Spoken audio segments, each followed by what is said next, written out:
Ladies and gentlemen, coming to the stage is MIKEKINGBIZ, the voice of RVA business media. At MIKEKINGBIZ, we celebrate the idea that business makes society better. On behalf of the whole MIKEKINGBIZ ecosystem, we say a big thank you.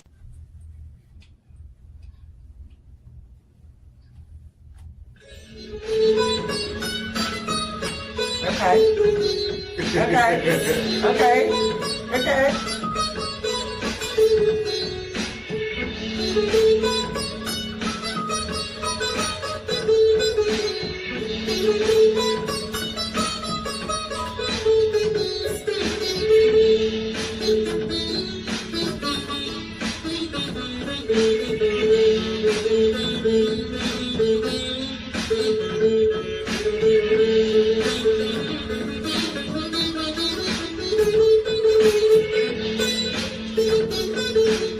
And this is the part dedicated to you.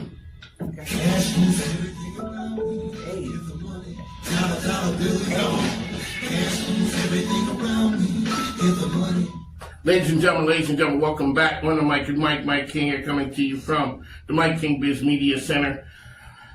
It's the MIKEKINGBIZ Call Federal Credit Union Media Center, coming to you from high above Henrico. That's where we are. You can follow me on all the social platforms. We are the premier business program around. I'm your host, Mike King, MIKEKINGBIZ. One of Mike is where you find me. All right, you know what? You know, the friends are in the building. I left the light on. What's up? The one and only Alease Washington. She closing deals and heels. What's up? Commercial real estate rockstar. Okay. From iconic, Icon Commercial Realty Group. How are you, ma'am? I'm doing good, thank you. How are you? I'm good. I've been talking to your family, Colby, Robert, asking. You know, all I see is Alease closing deals. Got the picture up there. Biggest deal. You're doing a little something. I did a little something. And I've been asking them. Yeah. How come she can't? How come with y'all keeping her on ice? Is she out there just humming along, making deals? Yeah, they got me tucked away. I'm in the basement. I ain't made it up to the second floor yet. But, you know, I don't know what's going on in the basement. But deals are being done. Right. So now we know who you are. Mm-hmm. You didn't roll in here solo. I did not. You told me yesterday. Hold on a second, ladies and gentlemen. Mm-hmm. You know, remember my sound machine. I remember. We're just on a budget here. We balling on a budget. We balling on a budget. Alrighty, so 1 second here. So you told me I got somebody. And you know when people tell you I got somebody, it depends on the person who's telling you the quality of the person I got. Okay, hold on 1 second here.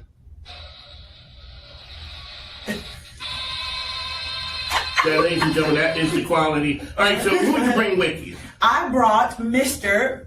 Milton Pouncey, owner and CEO of Secrets Cocktail Garden. What's going on? There you go. Welcome to the program. You're not the only one that traveled with a crew. Yeah. No, I know. Yeah. I know. You know, there is safety in numbers. There is. Why we out here doing there's power and safety in numbers, and you got a crew. So the gentleman to your right, you're just making stuff happen. I'm making stuff happen. He'll tell you a little bit more about what he's got going on, but he is definitely, for me, he is one of my top clients. All of my clients are very special to me, but this guy here, we've done a lot of business together. So, and I'm super grateful. He look young as all. He look young. He is young. And you know, and he brought mom with him. He brought his mom with him. With his mom. And that's when you really That's the way to do business. Roll with moms. Yeah. All right, sir, tell us who you are, what you do. What's going on, guys? So my name is Milton Pouncey. I am the owner of Secrets Cocktail Garden. We are a major, I don't even know how to put it into words. We are a restaurant, lounge, 2-story, 7,000 square feet. And let me tell you, the work that we put into this building in this historic Jackson Ward, it's something for the whole community to be proud of. 2 stories, amazing food, great top cocktails. It's just amazing. It's amazing. All right, sir. So you told me you went to the Virginia State University. The home of the Trojans. The home of the Trojans, yes. Yeah. Alrighty, so we've had Dr. Abdullah on. You guys, I think you guys might win the coolest. I'm not, but don't get no trouble. Our president, like he's the man. He is definitely the man when it comes to Virginia State. And it is something that Virginia State produces. People doing some big things. When did you go to Virginia State to study? So I originally went for biology and sociology. Okay. You said you originally. Yeah. What happened along the way, sir? Well, so originally, I was gonna go to school to be a doctor. Okay. And then I realized it's just not what I'm looking for. Okay. And so a little bit about me, I have a mental health company, and so it kind of tailored to that with the sociology part of that. And so decided to go the full route with sociology, so I have a dual degree. And so really honed in on the sociology degree. Okay. How did you get to hospitality? Hospitality, I'm gonna be honest, I would have to say it was my great grandmother.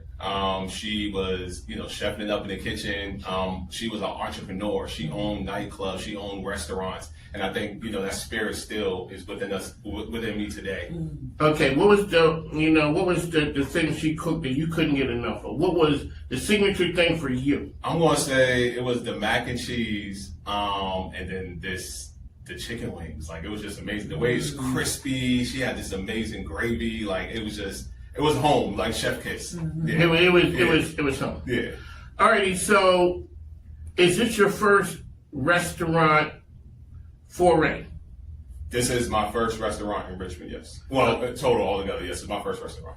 Okay, so what were you going for? Now, this is taking you some time because you wanted to be right. I wanted it to be perfect, so it did take a year and a half, but that's because we wanted it to be perfect. We didn't want to be like the other restaurants, nothing against them, but we wanted to take our time from the decor down to even the staff that we handpicked, because we're not only selling drinks and food, we're selling the experience when you walk through those doors. Okay, so there's an entrepreneur out there somewhere, they're thinking about how to do it, they want to do this thing. How do you make the dream come true and take it to fruition that you're getting to the grand opening? Well, I'm going to be honest. It's not me by myself, right? The important thing is having that team and that foundation. And then, like Alease, it started with her finding the building and, us talking about, hey, this building is amazing. And then just pouring into my team the vision. And then my team brought the whole vision to life. So it's about collaborating with your team. Like, you can't do it by yourself.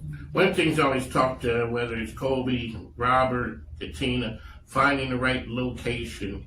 So what was it about when he told you what he was looking for? When you saw it, did you know that I think this place is going to be the right one for Well, you? actually, he found it, and then he called me and asked me for information about it. I actually met him through a mutual friend, and the mutual friend reached out to me and said, I have a friend, this is what he's looking for, he needs help. So I said, okay. So I called him the next morning. It was like a Saturday morning. Yeah, yeah. Because, I don't mess around. We ain't here. So I called him on a Saturday morning and I talked to him and gathered some details about what he was looking for. And he said, actually, I'm standing outside the building right now. And I said, okay, well, that's kind of presumptuous. Like, how do you know I even want you as a client? And he goes, you'll take me. Yeah. And I said, okay, you're right. Yeah. So I got him some information about it. We rustled up the deal. We got him a good price on it, and there we are.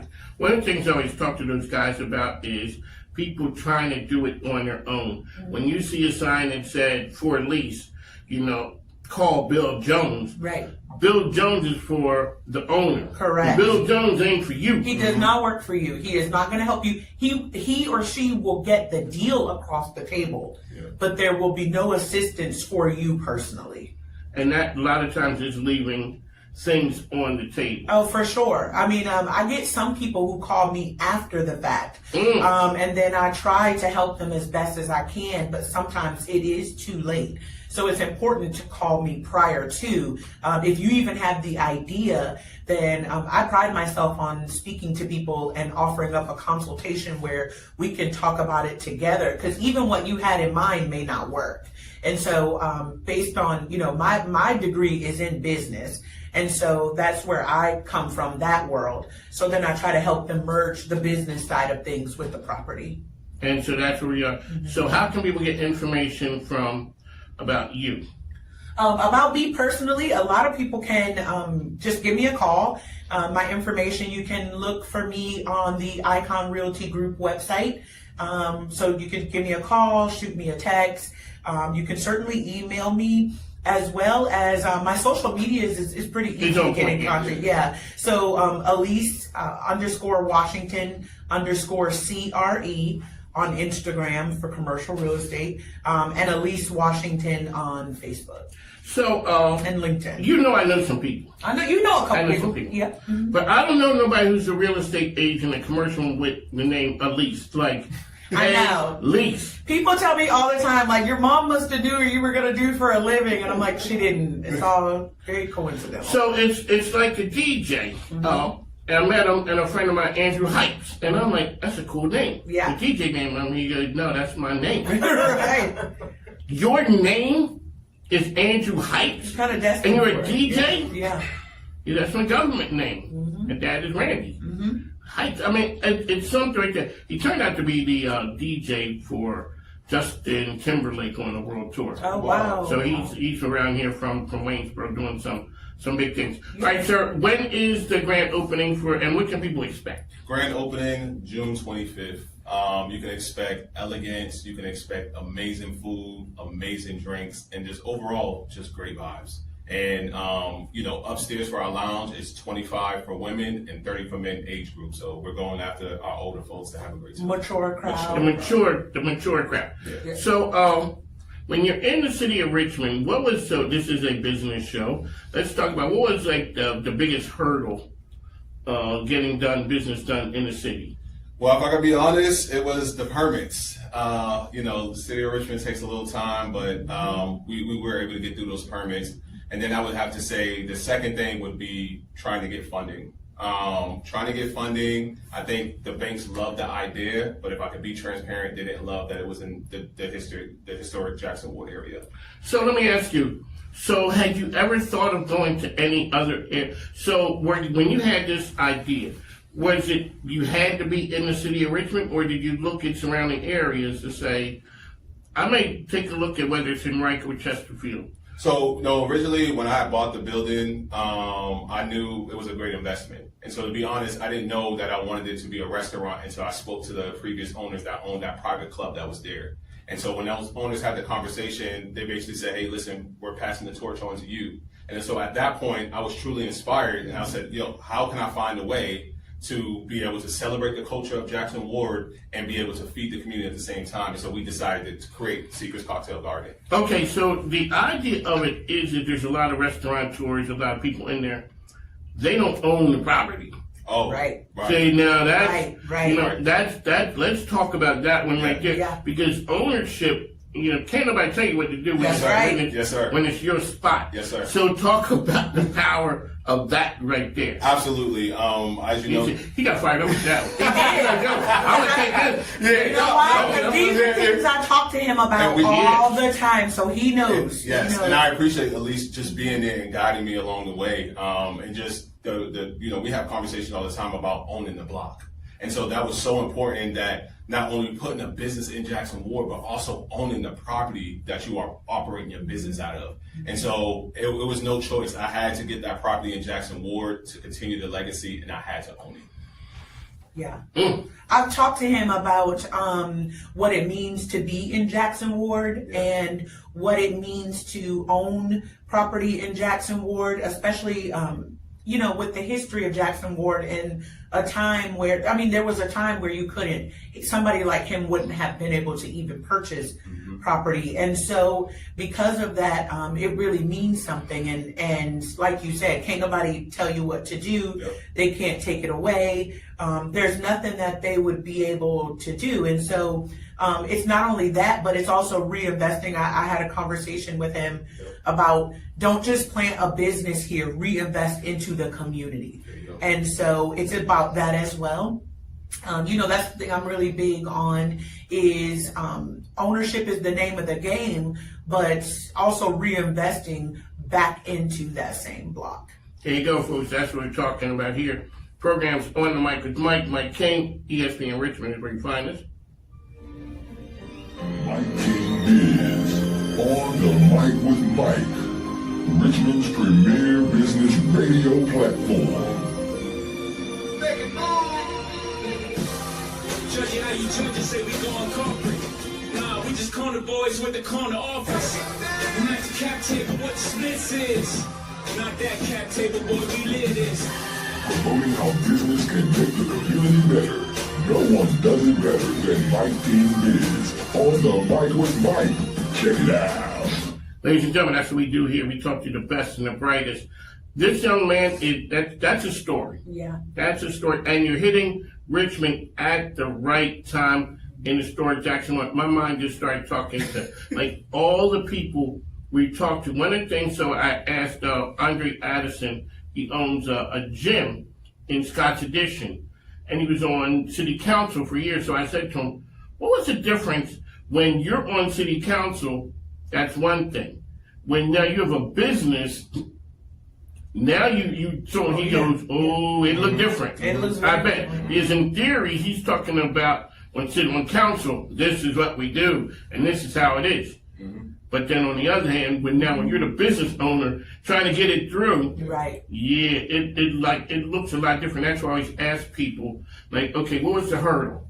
What's the hurdle? Because I always say, and shout out to this administration, the other administrations, if Richmond is strong, Chesterfield and Henrico are popping. Yep. If Richmond isn't strong, I mean, people are not coming here to go to Chesterfield and Henrico. Right. I mean, that's true. Yes. And that's the way it is, right? Richmond is the draw. So congratulations on that right there.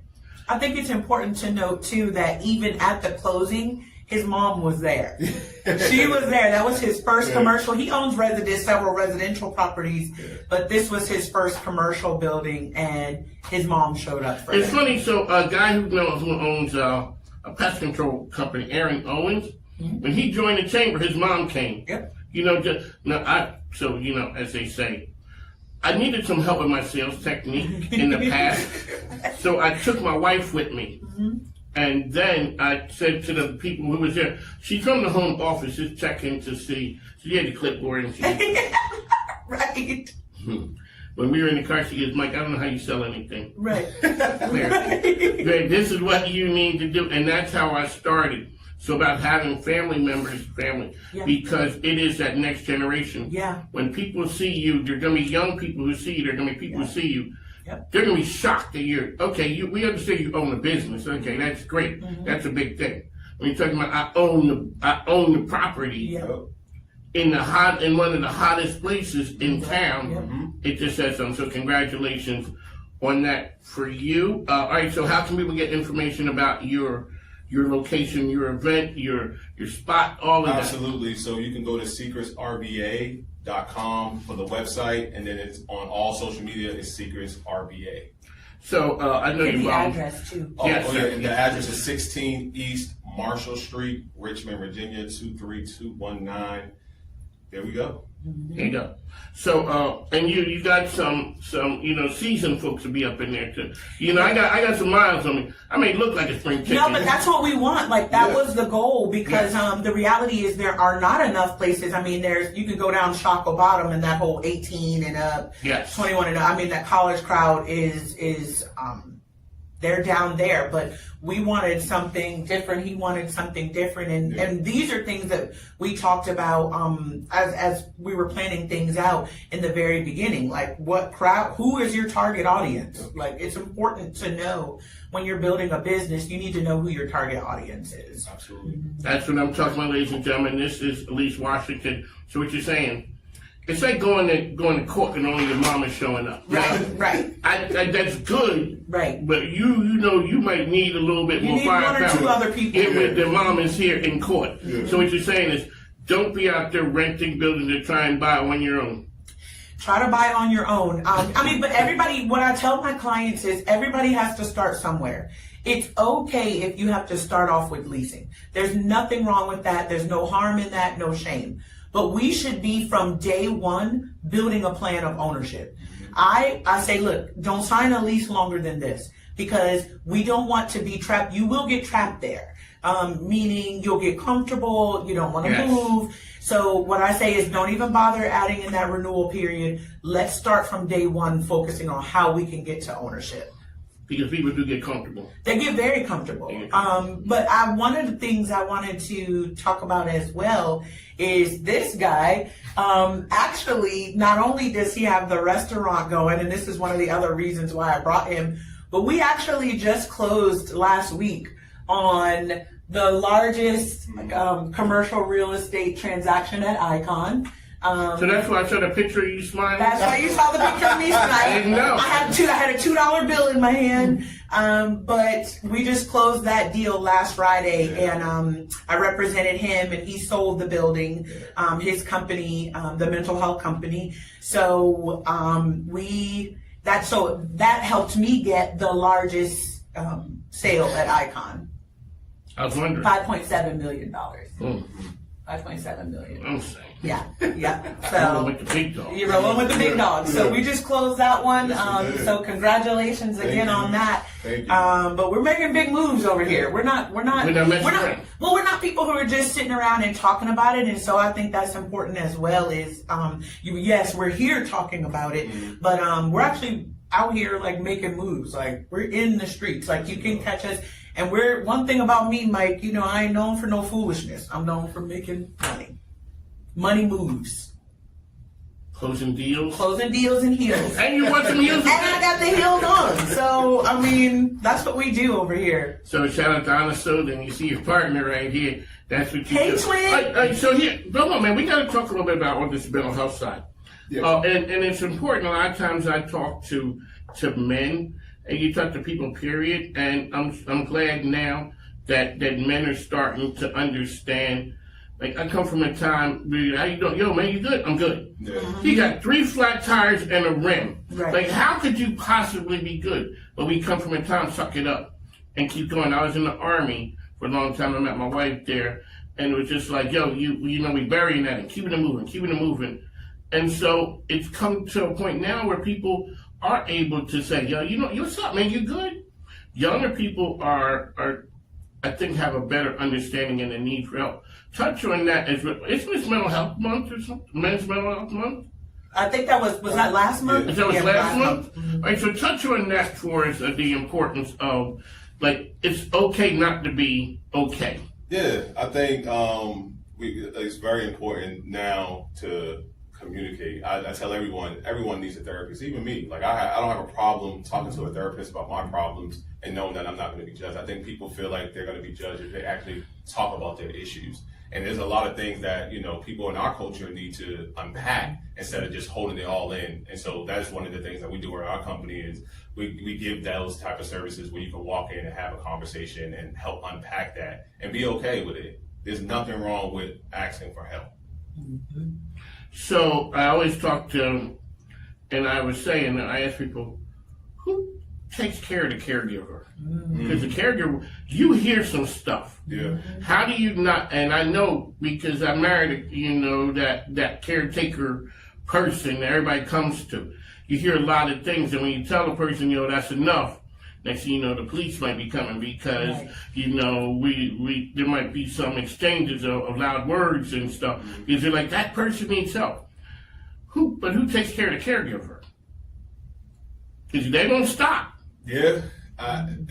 It goes I know you ain't got to get an answer. Yeah, I mean, it truly goes back to speaking to a therapist or speaking to someone about your issue. Like that's the main thing.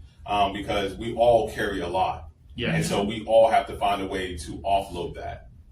We got to. And because that way, there's a lot of things that's happening really now. So even like when you call the VA for whatever reason, are you considering suicide? All those things are asking you because sometimes if you don't ask, it's too late and everything bad goes sideways. Alrighty. So you want to get information on your mental health company? Sure. Yeah. Okay. It's Advancing Communities Everywhere. AdvancingCommunitiesEverywhere.com. We are located in Chesterfield, Virginia. We have full wraparound services from 988 phone calls all the way down to outpatient therapy. So, anything that you guys are dealing with, we are equipped to assist you guys. There you go. On the mic, Mike, I'd like to thank you for coming in. So, at least everybody has their thing. So this is my walk-up music. I love it. Are you many that are built like me? I'm the last of my kind. Grew up on the back road, baby. Y'all know how to survive. Being out with the young guns blazing, so you better not try. You'll never find another like me. I'm the last of my kind.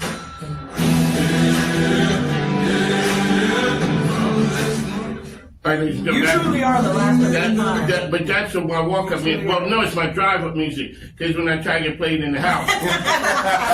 Right. Yeah, I don't play it there. Right. I play it in the studio and in the car. Be like, yeah, that's me. Yep. But Yep. yeah, it's okay. On the mic, Mike, I'd like to thank you guys for coming on to the Ladies and gentlemen, welcome back. Mike King here. Got my good friend Beth Murphy of Bryant and Stratton. Welcome, ma'am. Thank you for having me. All righty, tell us who you are, what you do. So I'm Beth Murphy. I'm the market director for Bryant and Stratton College. We're a career college that has been around for over 170 years. We have 16 locations as well as an online division, but of course Richmond Chesterfield location is the biggest. It is the biggest, and I don't want to say the best. We don't want to It's not shortchange rocket. here. It is what it is. So we just had graduation a couple weeks ago. Oh my gosh, thank you for being there. That Was that not phenomenal? Yes. We celebrated about 300 graduates. And what's special, as you know, we do graduation 3 times a year. You're always there. But our spring graduation always honors our online graduates from the area too. So we invite them in, and man, that place was just happened. So what I did was, I record, and I do let it speed up as the graduates are coming in. That took a long time. Oh, good. Because I'm used to the regular number. Yeah. But that graduation in the spring, and it's a big day. The energy in the room was amazing. It is the culmination of the work that they had done. It's such an exciting time, and you're right. As I was standing there on the stage in my heels, waiting for everybody to come in. I'm like, yes. It's like, oh, they're coming and they're coming. And they kept coming. And they kept coming. But you know what? In all seriousness, what a positive room to be in. And I happen to be looking at 2 graduates in the front row who were so emotional. You could just tell, the reality of, wow, look what we did was really hitting them. That was incredible. I also, I'm looking as I'm standing on stage, I'm looking to the right at our incredible faculty who are so committed, who have poured themselves into these students. Then I look to the left. I look at our community leaders who are there supporting us. We had 2 deans from our online division who came to just want to celebrate the students. It was just such a phenomenal morning. And you guys do it 3 times a year, can come quickly. Oh, yeah. And you guys do it a lot. And but the newness of it, the freshness of it, the energy of capturing that day. It is a big day. Those folks didn't graduate 3 or 4 months ago. They're not going to graduate. Today is their day. And your team makes it feel like today is that day. It is all about them. This is something I feel really passionate about. I actually led this movement as far as graduation 3 times a year. Because the reality that a lot of our graduates were choosing not to walk because graduation got too far away from when they completed.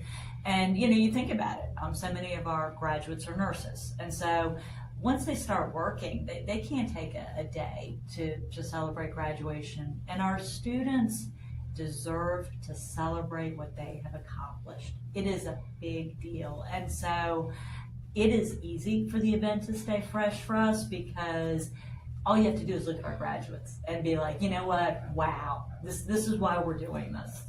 So a while back, I had met a man he started at McDonald's when he was 17 years old, and he said, I never left, 60 years old.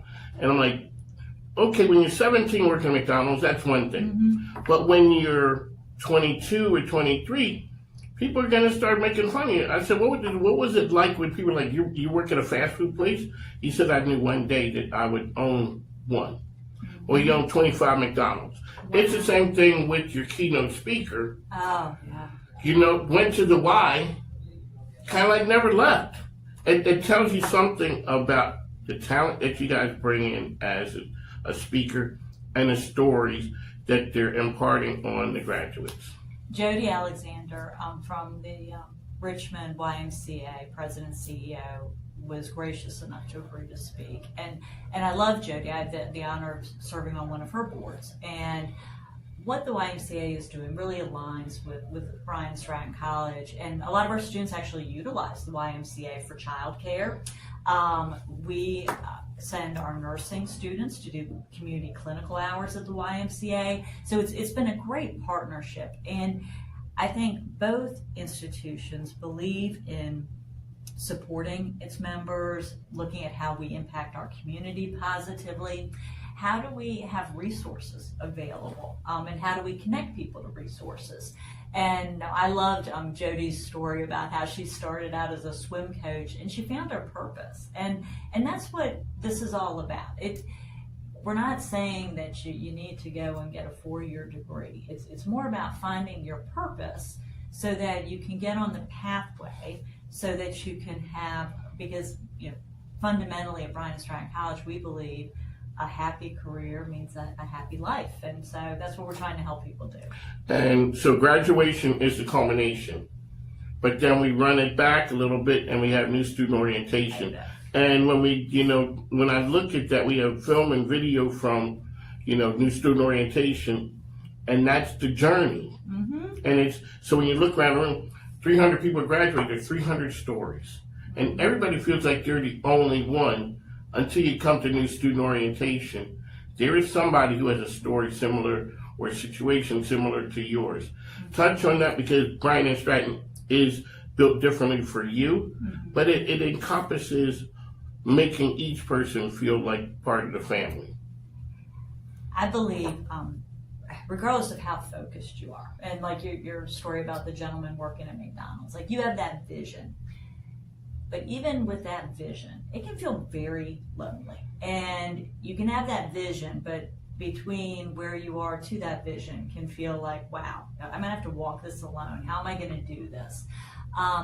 What I hope is that Bryant and Stratton College helps students see they're not alone, that we are champions of students.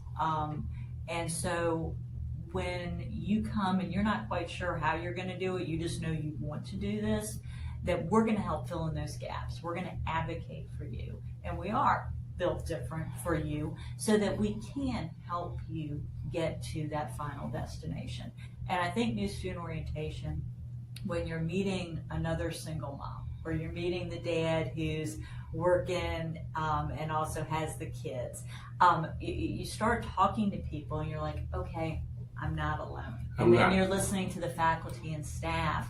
I mean, personally, I went back and earned a degree after I had my son, and I was working a full-time job. There are so many people at Bryant and Stratton College who can empathize because we have walked that path. So I hope at new student orientation, students begin to feel that. So, I'm getting tied to Bryant and Stratton. People see. Thank goodness. I know. So, people stop me now. They're like, hey, I went to Bryant and Stratton. The last one was a woman who owns a child care facility. Love that.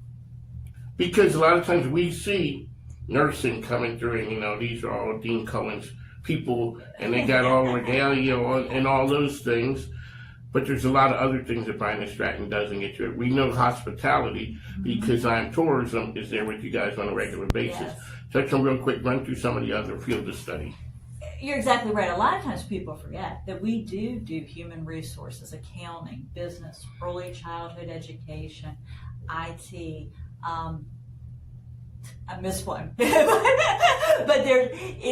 we are locking into what our community needs, and I am often surprised. Like our business students, the entrepreneur routes that they go. I'll go up to a food truck and it's owned by a Bryant and Stratton graduate.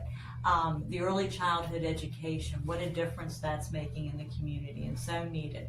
So yes, there are quite a few degrees, and even in healthcare, outside of nursing, we have the medical assistant, we have the coding, we also have certificates. So you have your nurse aide, your phlebotomy, your EKG. Again, all very honed in on what does our community need. So far I've met, I did receive the medical care from we don't want to talk about that. So I've encountered the accounting business. I've encountered now healthcare, business, and early childhood. And the more I go along, people are going to start talking to me. So you said 17 campuses. 16 in an online division. But every one is different because it's determined by the market that you're in. Yes. You are doing things here that are important. Business leaders are coming to you saying, we need this, and Bryant and Stratton provides those services. Yes, I love the fact that as a market director, I'm allowed the freedom, the flexibility, I'm encouraged to reach out to the community and say, what do you need? And we offer, in our library of curriculum, we've got a ton of other programs of study, but we're not going to offer things just because it sounds cool. We're going to look to our employers, we're going to look to our community and say, what is needed? And that's what we're going to offer. Speed to degree. Speed to degree. And again, just making sure that it is the right thing. It is one of the, when I joined Bryant and Stratton College, I was really struck by the statistics around young adults who have early failures, be it maybe they started a job or they started a program of study and were unsuccessful. That's a big yes. early on, right?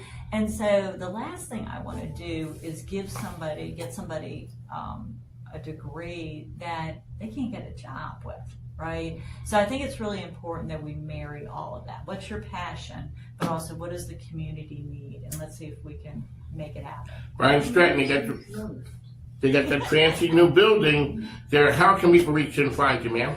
Well, you can visit our website, bryantstratton.edu. You can stop by and see us at 101 Gateway Center Parkway, Suite 210. Or you can call us, 804-745-2444. And we'd love to meet you. As I say, just get to the campus. That's right. Because magic happens. Their graduation was amazing. Where are we in the semester? I forgot to ask you. Oh my gosh, can you believe we're like halfway there? Like it is crazy, but it's a nice time of the semester. And of course, May's a little bit calmer. Once you get through graduation, the spring semester is a little bit calmer. But I was walking around the campus yesterday and you can feel that things are settling down. And of course, we had the move on top of everything, but people are getting comfortable. We're feeling good. I'm watching our students walk around in their Bryant and Stratton t-shirts and their scrubs, and I can just see the confidence building. So it's a good time in the semester. I like this time. There you go, Bryant and Stratton, the best out there through Chesterfield's institution of higher education. But it's not just Chesterfield, it is the whole area. You guys are pulling people from a long way. It says something when you have students coming from hours away to come to Bryant and Stratton. I am humbled by the amount of students that we will come driving 2 hours. And again, we really do also try to work with students as far as how can we stack your classes or offer a remote class, make your clinical. We have clinical sites that are around the state, so making that a little bit easier. I'm not making any guarantees, but we want to try to work with our students because, again, we want them to graduate and be successful. There you go. Should we do it? It's your call. Call Federal Credit Union, your best call for car loans.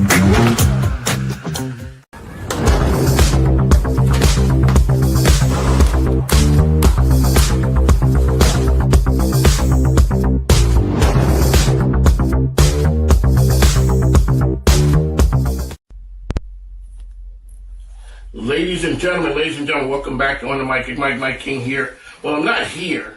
We're out on the road today. I always talk to game changers, people out there who are making a difference. So, madam, tell us who you are and what you do. Oh, hello everybody. I am Brittany Chandler. I am a psychiatric mental health nurse practitioner here in Virginia. Okay, and the name of your business is? Yes, we are Align Integrated Care, also known as Align Community and Treatment Services. How long have you been in business? We have been in business since May of 2021. Okay. How did being in business come about? Oh my goodness. When somebody says, oh my goodness, it's getting ready to start. It is.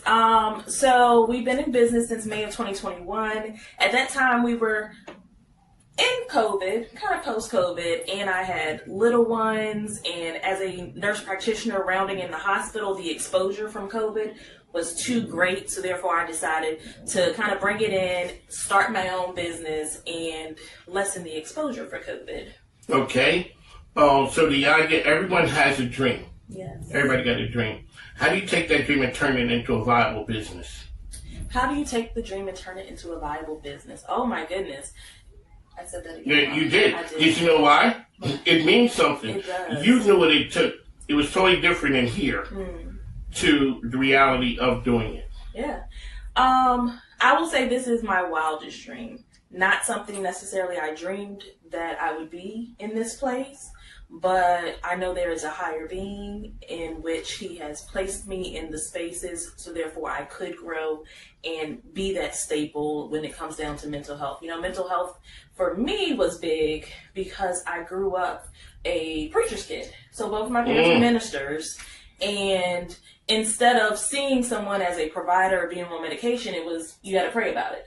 You got to pray it off. It's the devil. But it always intrigued me because I was like, it has to be a little bit more than just the devil. So I think that seed was planted a long time ago. And in nursing school, I went into my psych rotations, and it just continued to water that seed. And it budded, and now it's like a full flower. I mean, probably a whole flower bed in which I'm able to help those with mental health and still provide a holistic and a spiritual approach. When did you know you had something opening the business? I don't know if I still know that. No, you got it. I do? got Okay. I don't think I even looked at it that way.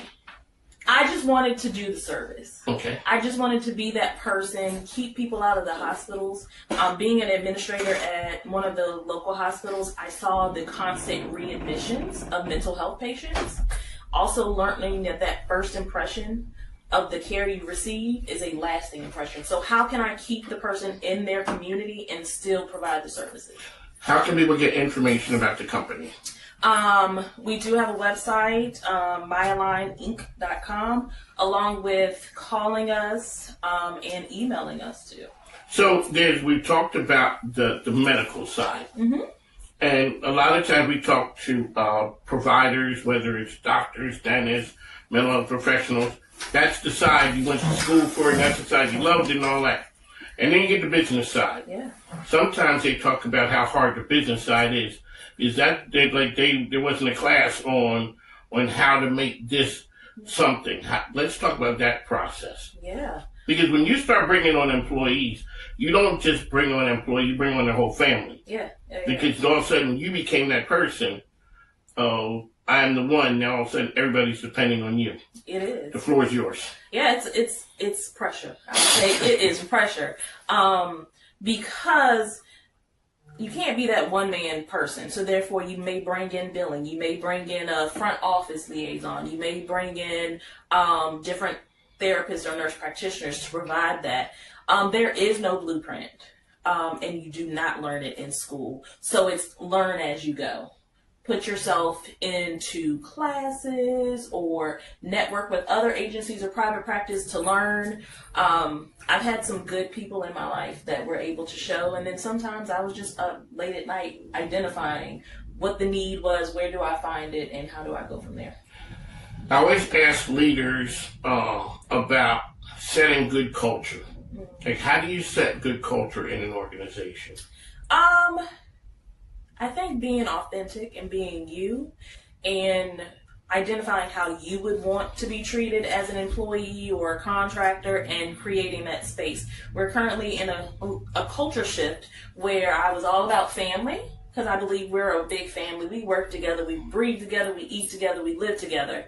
And that family is not always blood related, but we are a common denominator because we are in the community trying to help those with mental health and substance abuse. I ask people now, are we better off mental health-wise talking about than we were 10 years ago? And now there's an old man sitting next to you that would say, we didn't have time for that years ago. Yeah. I ask younger people, or younger guys, maybe some guys, are we better at it now than we used to be? It's more open to be like, nah, I ain't all right. I'm not good. I think we're still getting there. I think it's still in process. You do find a lot more people, different cultures, seeking the help. However, it's generational. So I might have the daughter that's coming to me, but the mom and father are still saying no.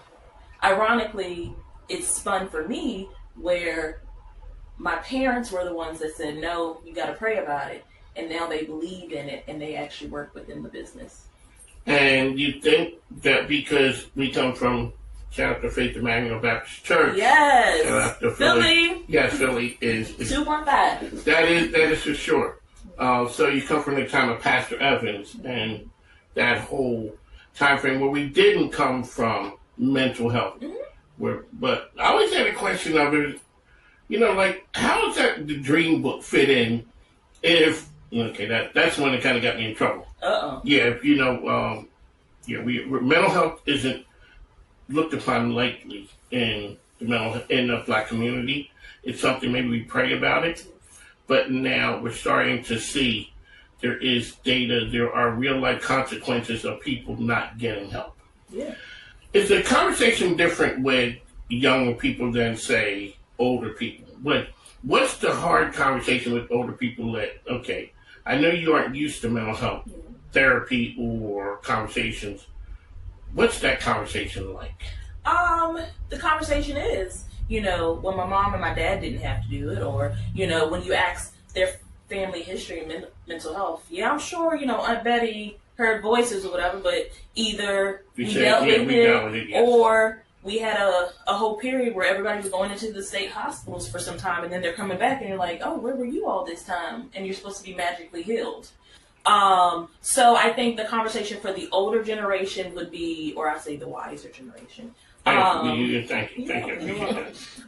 It is identifying that no, this was not something that was looked at and dealt with, but now spiritually, religiously, God has placed people like myself and my colleagues in places, so therefore we can help you. It doesn't have to be a long-term thing. Say, for instance, medications. They're not built for long-term. It's to get you through a period.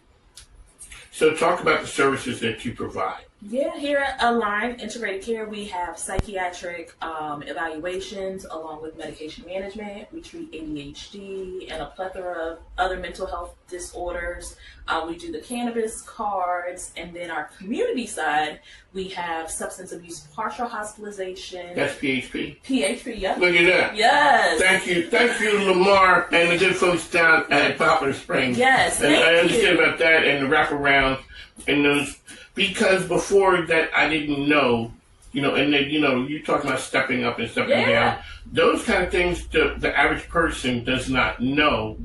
And a lot of times we need help and we don't know where to go to get it. Yeah.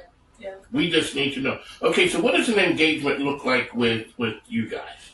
Yeah, so once someone reaches out to us, we strive to meet you where you are. So at that time, we're going to see where you are, what you need, and develop that treatment plan so therefore we can provide the services here. Okay, how can people reach you? By going to our website, www.myaligneinc.com. You can also email us at patientcare@myaligneinc.com or call us at 804-214-6460. So, ladies and gentlemen, last week we had our Price of Success event, the Women's CEO Conversation. You guys were the sponsors. It was a phenomenal day, yes. But that does not happen without you guys being sponsors. Talk about being champions of the community, sponsoring things, because a lot goes into it. You guys have to make a lot of different choices about who to help and how. and where to help at, because there's only limited dollars. But talk about your commitment to the community. We are very committed to our community. You know, when Alease was created, it was about affordability, accessibility, and putting back into the community. So wherever we find the opportunity, we love to do. We sponsor a high school in Hanover County. I know we have been in talks with some. Hanover, where you at? Well, I am in Hanover. I live in Hanover. Okay, well, but we haven't been in contact with some of the Henrico businesses to do some sponsorships there. I just mess with people who go further out. I mess with them about where they are. There's a lot of great work that's being done. I'd like to thank you guys for being a sponsor of the program, and also talking to people, the tough conversations about mental health. Yeah. Give me a little something on guys. Like, where are guys at now? Where are guys? Yeah. Oh my goodness. Well, it depends on what part of the company we're talking about. So when it comes down to mental health. I would say more women come than men. Or I'll get a wife that says, "Hey, can you see my husband too? Can you help my boyfriend with XYZ?" Y'all are coming along. Men are coming along. Substance abuse wise, I would say men are the ones that seek more treatment than women do. When men come a lot, now you can jump on this man. Yeah, I understand. So you're talking, man, I don't care how I get to you. Maybe I've been voluntold to come. Yeah. Maybe I've been dragged in there. I don't want to be here. Yeah. And then all of a sudden, the light comes on. Talk about what that's like. When all of a sudden, I'm mean mugging, I'm doing all those things, but all of a sudden, I can't deny it, you just said something that turned the light on me. Yeah. I think the approach that myself and my colleagues take, we don't treat people based off of their diagnoses. Oh. That is insurance-based. You know, you have to have a diagnosis in insurance. When I'm looking at it, I'm seeing what is going on. What are your symptoms? What are we really trying to treat so therefore you could be the best you? Not, oh, you have this disorder, I need to give you this medication. What is the problem and how can I fix it? So once I kind of build that rapport with that person and they identify that they're just not another number, I think that's when that wall comes down. So we had the conversation, you are where you are right now. Prior to us starting, you had to have a wardrobe change. Yeah. Talk about the next step for the organization. Sure. Like and on top of that, how do you determine in sales, it's called the scope creep. That's in anything. You do X, A, B, and C, and that's what you do. Mm-hmm. Somebody comes along and say, "Hey, will you do D?" Yeah. Normally I don't, but the price is right. Yeah. Now all of a sudden I'm doing A, B, C, and D. I do that for a while, and next thing a person comes along. How do you determine what's next for you guys, and where do you go, and how do you take those steps to get there? Yes. So I'm more of the visionary person, startup. Alease has been here for going on 5 years in May. Now I am at that place where we want to expand. We want to look at different approaches. Alease has been more pharmaceutical, therapy, substance abuse. How can we expand to other platforms such as IV hydration? We actually do have an IV hydration and weight loss business called Elevate Drip and Wellness. And then when we come down to holistic, a lot of people say, "Brittany, you breathe a lot." And I was like, really? And I find myself breathing in tough situations. Like that breath work stuff that people talk about? Yes. So we have Breathe by Bree, in which we have some custom shirts, along with talking about breath work and things of that nature. Yeah, it's really interesting when you really think about the breath work and how it releases that anxiety or that anger or that frustration. It's real. I never heard of that until a couple months ago. There's this lady who does breath work. Her name is Katie Lemert, and she talks about that, and she does a couple exercises. I mean, I'm breathing. You see me sitting there, but no, it's not. This breathing can wear you out. Yeah, it's intentional. Have you ever, a friend of mine has the Peace Pod where you go in and it is totally black in there, and it helps reset your system so that way you're not totally stressed out. So Alrighty, so one last tip for a business owner, a person wants to take their dream and make it a reality. Give them something to work with. Oh my goodness. You believe in yourself and just do it. It may take some time. It definitely doesn't always happen overnight. But if you believe in yourself and you put the work in, it will happen. When did you know you were, and when you start rattling off them names of businesses, I mean, that's a hustle. But you know, you got family come with Philadelphia roots. Yes. So we are the kings of hustle. The kings. We and the queens. That is true. Yeah. The kings and queens. When did you know you had that in you? Because typically that doesn't go along with, you know, like a provider kind of person. Like you do service work and you know the work of the people. But maybe that's why you're the visionary when you're saying, I'm starting this, it's up and running. Yeah. I'm going on to the next step. Because I got one more question for you after that. Okay. And this is a good one right here. It is? Okay, Yes. I can't wait. So, when did I know? I didn't know. I didn't know until I was there. And everybody else was like, you know what you got? And I was like, no, what I have? I don't know what you're talking about. So I didn't know until I was there and people started to identify it for me. And then that's when it was like, oh, I do have something. All right, well, let's go to the next thing. So that was the next thing. That was the next So thing. I asked entrepreneurial people, like, for an entrepreneur, when can you guys, can a serial entrepreneur ever be monogamous? Can y'all just ever stop with it's a random Tuesday and you're riding down the street, bing, an idea pops in your head? Or can you say, I started this business, I love it so much, I'm not going to have that straying eye no more. It's right here. Yeah. Then, is it possible? I don't think monogamy is possible in business. No, I don't think it's there. It isn't possible in marriage, but it's not possible in business. Because you're riding down on a random Thursday, and you hear something, you see something. I randomly spoke with my sister recently because after a session with a client, I was like, you had an idea. We have it. This is what we're going to do. And I cannot wait to share that with you when it comes to. See, ladies and gentlemen, that's what's called a media tease. I got something great. I just can't tell you right this moment. Alrighty, Brittany, it's been a pleasure on the Mic Mike, ESPN Richmond, the MIKEKINGBIZ platform. We are moving, folks. That's right. We're not 5 to 7 anymore. We've outgrown that time slot. 10 and 12 every day, Monday to Friday, 6 a.m. on ESPN on the week. Ladies and gentlemen, coming to the stage is Mike King Biz, the voice of RVA business media. At Mike King Biz, we celebrate the idea that business makes society better.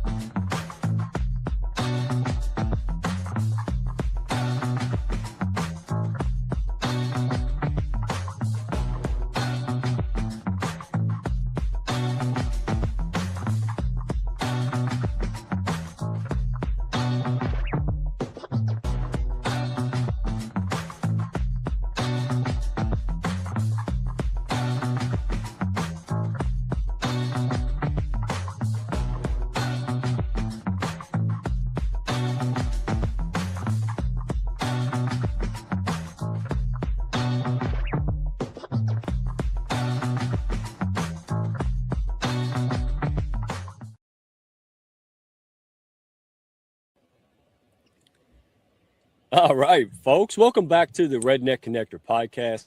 And we're getting different perspectives, right? How do you build profitable, trusted relationships? You know, is it old school? Is it been dead since the 70s? I don't think so. We resurrected it. So this one started off like a whole lot of bad business stories these days. I got an email that I thought was probably spam with the other 500 a day emails, right, that are spam. So turns out that this one was the exact opposite. It was the beginning, actually, of a relationship, real trust, and real opportunity. I had no idea at the time, right before PodFest. So today we're talking with Kirsten and Jeannie about what happens when outreach feels different, the room feels right, and business actually starts moving the way it's supposed to, dadgummit. So welcome to the show, ladies. How are you? Fantastic. Thanks for having us here, Mike. Hi, Mike. Oh, my goodness. It's like we hang out every other day, and I'm not complaining. That's a wonderful thing, right? Birds of a feather. So, ladies, I'm going to skip the whole thing. Everybody knows we went to PodFest by now, I'm sure. And well, let me ask you, Kirsten, and I'm going to ask these questions to both of you ladies. All right. What made you, Kirsten, I'm going to start with you because I got an email. So folks there listening, I got an email that was wedged right between the other 600 emails I get that are spam, right? And very poorly written. But I try to skim them to kind of see that diamond in the rough, right? I don't want to miss the 1 out of 500. And so I saw this email come through right before PodFest. We just got the Hoover app that everybody used for PodFest. And I saw that and I said, that looks a little different. It was very well written. It was intentional, had a couple references, about me that you would have to pay attention to. So it didn't smell right. It smelled better than most. And then because I am, technologically inclined as I look, I went to the Hoover app, finally found the message and went, oh no, I had already replied kind of to that email, like maybe trying to fill you out, and then realized, hey, she already sent me a message. So I felt a little goofy. I'll be honest, a little egg on the camo hat. Right. And so anyway, that's the backstory. Once we started talking, we landed at PodFest and we just took it to next level. So Kirsten, what made you reach out in the first place on the Hoover app before we went? Yeah, so we've been to PodFest quite a few years. And so we figured out the Hoover app is a great way to connect with the right people. And I say the right people because when you go to an event that's really huge, you have the best of intentions of meeting a lot of people, and you do, but it's very surface level. It's almost like drive-by. Hi, right? So we try to strategically think about, well, who do we want to meet with who feels like they're in alignment with who we are and what we do? And so you stood out to me. And so I had my virtual assistant send you a message because you have a podcast and we have a podcast and talking about doing something together. And then, of course, messaged you and Hoover. So just trying to get a conversation going so that we could schedule a time at PodFest to actually get to know each other rather than the whole drive-by thing. Warm introductions beats cold persuasion. You didn't reach out trying to get something or what you said. Hey, he has a podcast. I have a podcast.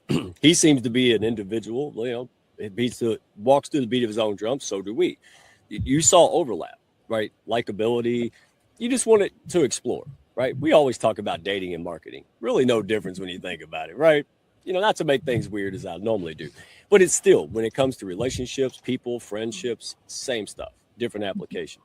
So Jeannie, you got pulled into this because after Kirsten and I connected and, introduced each other to our friends and everything, I didn't even know she had a business partner. So she said, hey, you need to meet Jeannie. And so what did you think when she said, hey, you got to meet this guy? I sent you a profile and you saw this. Like, what was going through your head? Well, I trust Kirsten implicitly. She's got really good, she's got a really good gut. And she said, I really like this guy. And I think he's going to be a great person for us to get to know. And I think we can help him in what he's trying to achieve. So, yeah, I was all in. So it didn't matter. You just say, hey, Kirsten says, go talk. Yep. There's got to be a reason, right? Yep. See, folks, it doesn't have to be that difficult. It's why we built the Hounds, right? It's why we work with other places that feel this way, because you don't have to reinvent the wheel. You don't have to force, natural, organic. If you sell cookies and I sell milk, that goes together, right? That's why it doesn't have to be forced. So let me ask you this, because I would love to know, what felt different, here compared to a traditional or typical networking or outreach. So we all went to PodFest, Kirsten. Mm-hmm. How is it different than, showing up on purpose and trying to be polished at most networking events like we do? How was PodFest and that interaction different? Well, PodFest has always been different. I mean, from the first year we went, it's interesting because I feel like one of the things we love about podcasting is I think podcasters as a whole are interested in other people and they're interested in real relationships. And we figured that out many, many years ago when we first went to PodFest, when I first met Chris here in Florida.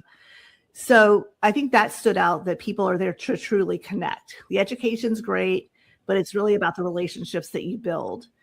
And so, having the opportunity to connect with a lot of people and have great conversations is wonderful. But then you have to, when you get back from an event, you have to continue those conversations to continue to build that relationship.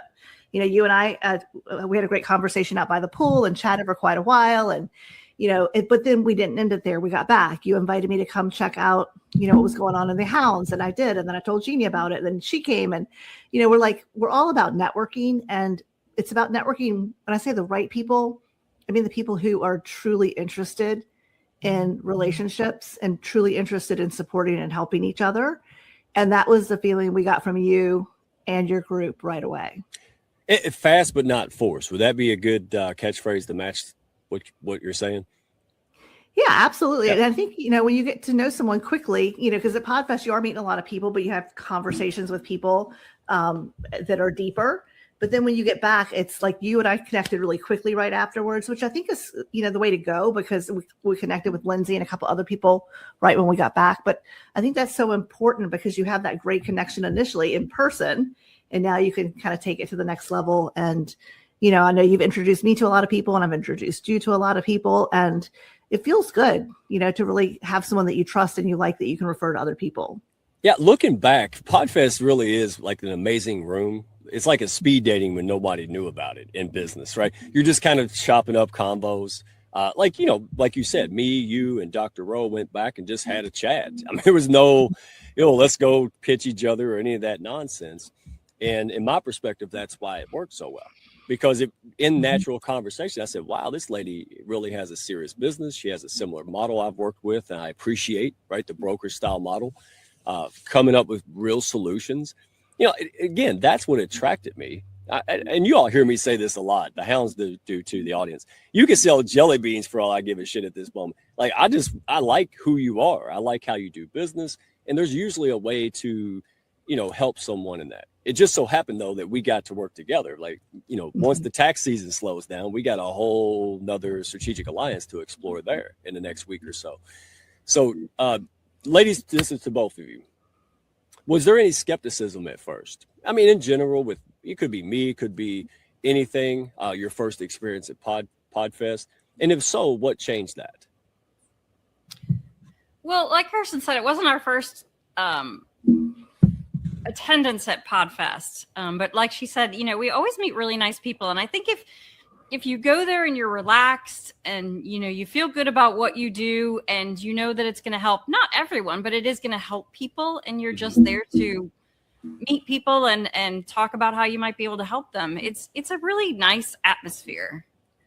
Yeah, so you didn't go in the mindset of because a lot of folks do. And if you do this, I'm not knocking you. Don't send me hate mail. Send it to Bruce Silverman. But what I'm saying is there's a whole ton of us out there. I thought I was alone for years, right? And this is why we accidentally formed the Hounds of Business community, because you don't have to go out there and say, well, I have to meet X number of people. You don't have to force it. You can have a goal.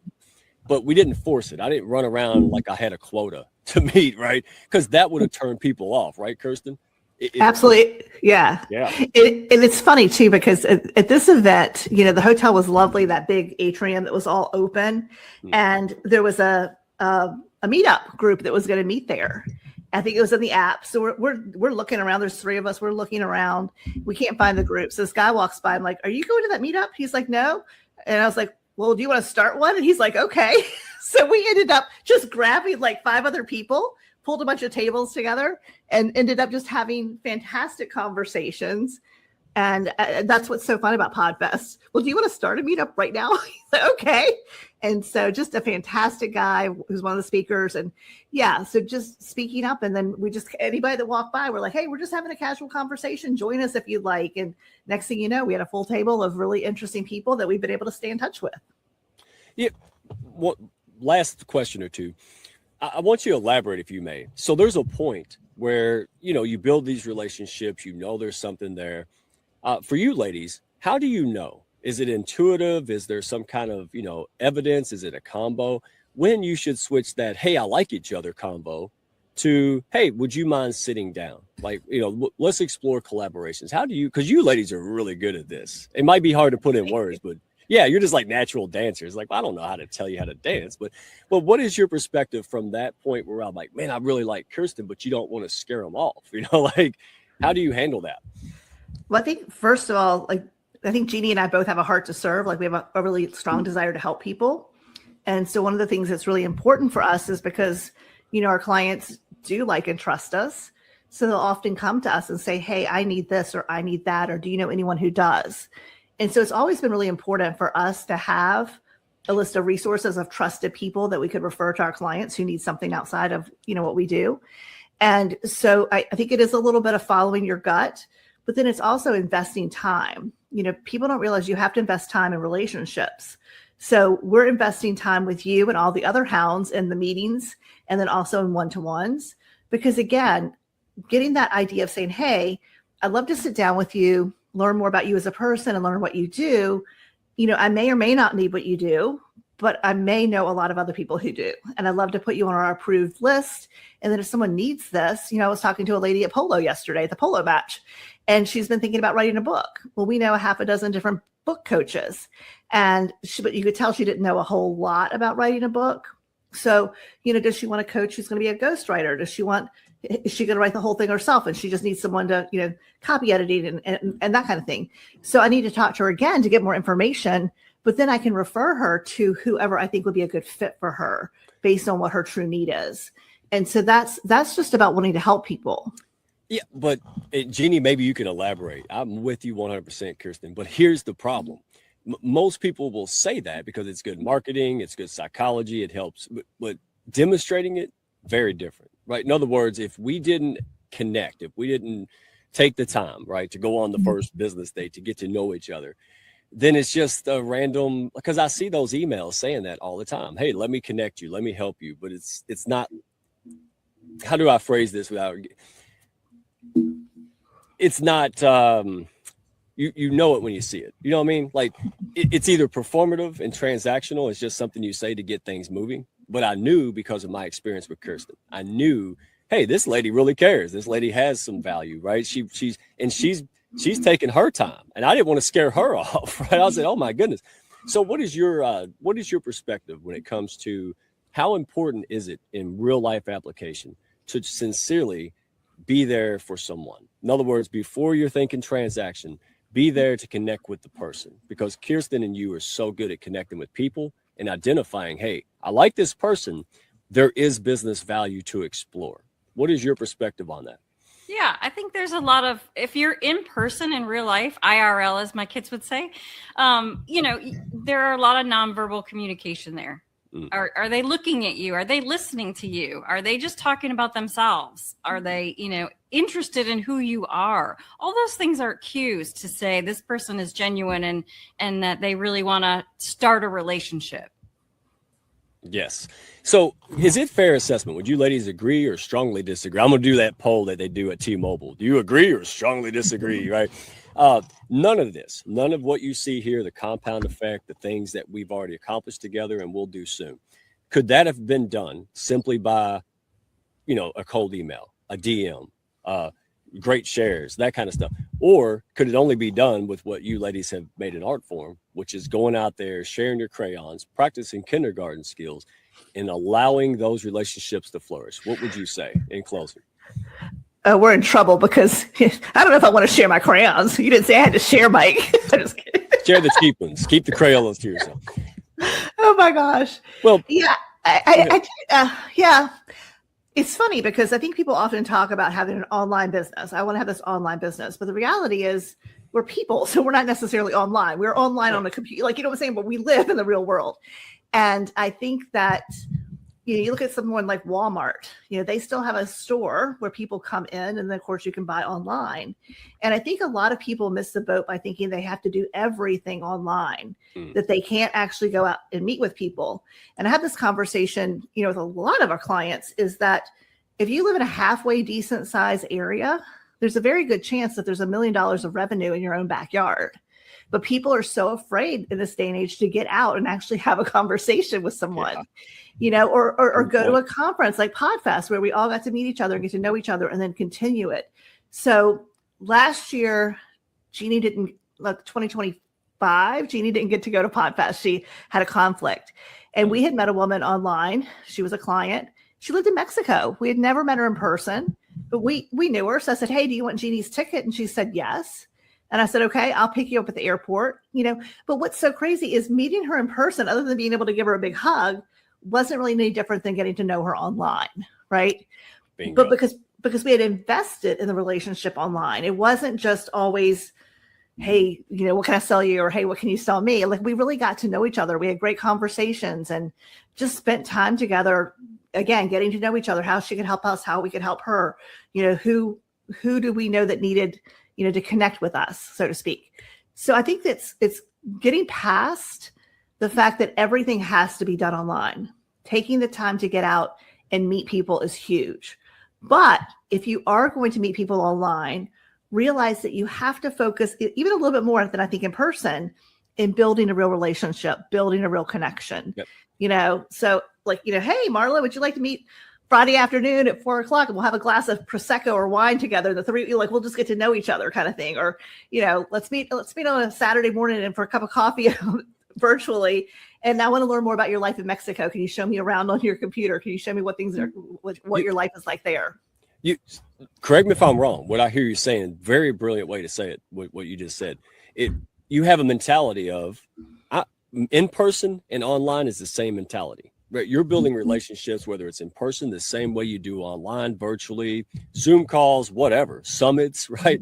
You have that mindset. Let's get to know each other, right? I want to know who you are, right? Are you trustworthy? Do you align? Do we have a reason to talk about business? Because if we don't align, here's what most folks, Jenny, and I'll ask you to wrap up. What I've noticed is if someone doesn't align, now I don't want to take meetings all day long, right? I don't want a bunch of bald people in the hair salon. That's not good for either one of us, right? It's courtesy. But what I've noticed is when I encounter someone I can't work with because of the communal aspect, because of we know each other, maybe you can. And here's the win. When I reach out, ladies, agree or disagree, strongly or not.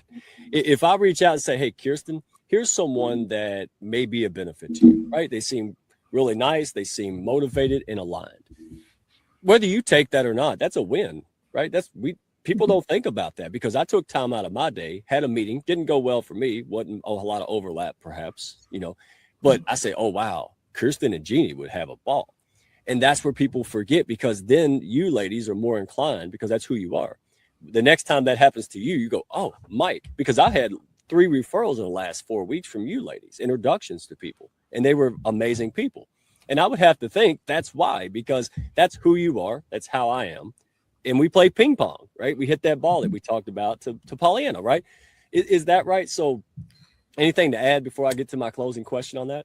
Yeah, I'm so bummed now that I didn't get to meet Pollyanna at PodFest because she and I had a conversation. I think it was last Friday. I think we talked for 2 hours. I don't think there wasn't a whole lot of necessarily business. We did touch on that, but we just got to know each other. And I'm so grateful to you, Mike, that she's in the Hounds and that, you bring all these amazing people together. Hey, thank you to the PodFest team and D. Scott Smith for helping me get out the house the first time this year. So, but it is. And business is now forming, folks. So I want you to understand, mid-January, we all met, we all got together. Now business is coming in the door, right, from multiple channels in March. So it's a farming approach. Don't go out there thinking you're going to shoot your food every day. That's transactional. You have to do that to get started. But your mentality should be, how do I farm, right? You get a harvest every year when you do the principles of success building. That's what we're talking about.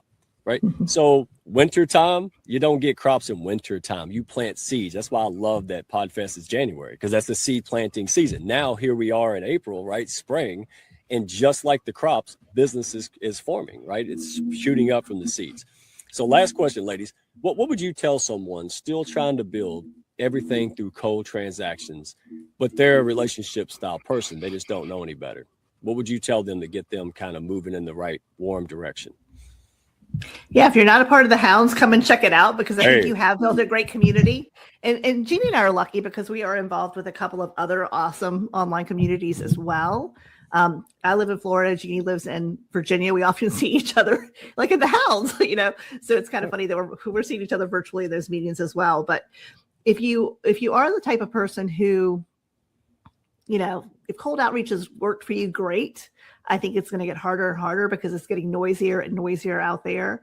But I think there's just a better way to do business. I think caring about people, building relationships with people, and, not just there to get business, but there to help other people get business. Like I am thrilled when someone reaches out and says, thank you so much. It worked out. They became a client. Like I'm as happy as if I got a client. I know that sounds crazy, but I know if I help enough people succeed, we'll never struggle to succeed ourselves.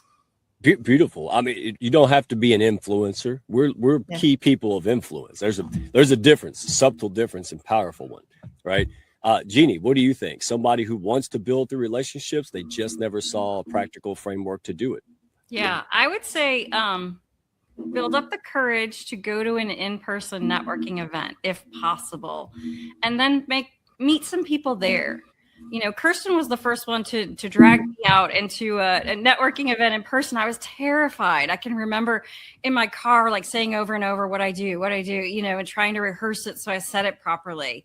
And at the end of the day, I ended up getting to know everyone there. And, you know, not all of them obviously were clients, but, you know, we all could recommend each other. So, but it was, you know, a muscle, a confidence that you just have to learn. Just do it. That absolutely. Just like Nike said, just do it. You know, and that's it. People go, and I remember Jim Rome, you know, well, what if I'm on the wrong side of the fence? What if I fall on the wrong side? Just at some point, you just got to do it. You're going to find out faster whether it's the right side or not. Just get out there and do it. Because I had people I smiled at and they ran away, but Kirsten didn't. Right? May I add something to this, Mike? Please. Yeah, I feel like it's like Jeannie said, it's a skill. It's often, we'll use the word networking, right? But networking is a way to connect and build relationships. It is a skill that we have to learn, you know, and you're not always going to get it right. You know, maybe I tell you I'm going to refer you to someone and then I get busy and forget, right? But you know and like me enough to say, hey, Kirsten, were you going to introduce me to so-and-so? And I'm like, oh my gosh, I forgot. You don't think I'm a terrible person. I make the connection, right? We're all human, right? So it's being able to realize that, and I used to teach networking a long time ago. And the way I like to think about it is it takes a little while to get to know what other people do and to really understand who is a good referral for them. Because that's what it's really about, building a relationship that's deep enough with trust that I trust you to refer my clients to you. But then I also need to really understand what you do so that I can verbalize your value to the person I'm talking to. And that is a skill. It takes time. You're learning. And I used to tell people, you know, let's say you're having an interaction with someone and they say something to you and you get in the car and you're leaving and they're like, oh my gosh, that would have been a great referral for Mike. Why didn't I think about that? You know, or maybe it comes to you later that night. And then eventually it comes to you when you're in the car. And then eventually I'm talking to someone and they're like, they've got a problem. And I'm like, I know the person for you, Mike, right on the spot. But it takes time. Like, these are skills we're all learning to learn how to, you know, communicate someone else's business value. But the trust has to come first. I'm not going to refer you if I don't trust you to take good care of my client or my friend or whoever I'm sending to you. And then it takes time for me to really understand what you do so that, you know, I can explain it, not sound like a total idiot, explain what you do. Like Mike's this dude that started the Hounds of Business. It's an awesome group. Check it out. Right. Yeah. So yeah, and he's a super smart financial planner, but we don't talk much about that. So anyway, yeah, but, and I think it's really cool when you can start to do that and understanding that when you're building these relationships, you're not trying to sell the other person, but you are trying to learn how to communicate their value, but you're also teaching them how to communicate your value so that they can refer you. Well said. Ladies, thank you so much for coming. Kirsten, Jeannie, it's an honor. And let me put my redneck isms on the eloquent things you said. You don't have to convince magnets to pull together. Magnets pull together if they're supposed to attract, right? And so thank you for sharing. Thank you for all you do. And folks, hey, we just talked about this. So share this with a friend. Share this episode. Share your thoughts in the comments, like and subscribe. But this is why trusted relationships amplify business, right? It not just business, right? Life, momentum, faster than cold performative things. Like, and I'm not knocking you. If you sell trinkets on Amazon, by God, you probably don't need to hug people and do all this. But if you are a service-based professional, scaling up your business, starting off, horse before the cart, building relationships like these. And hey, shameless plug, folks. If you know strays out there, connect with me on LinkedIn, Redneck1, on YouTube, Hounds of Business. Send an old school carrier pigeon, weather pending. I take those. So, ladies, love you to death. Appreciate you, and I will see you here soon. Thank you, Take Mike. care. Thanks, everybody.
I was once told that spirit plus support plus strategy equals success.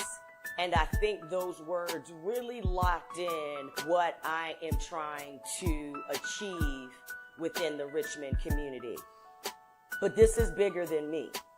I've had the conversation with the ancestors, and now it's time for me to bless some others by telling some creative stories about Central Virginia.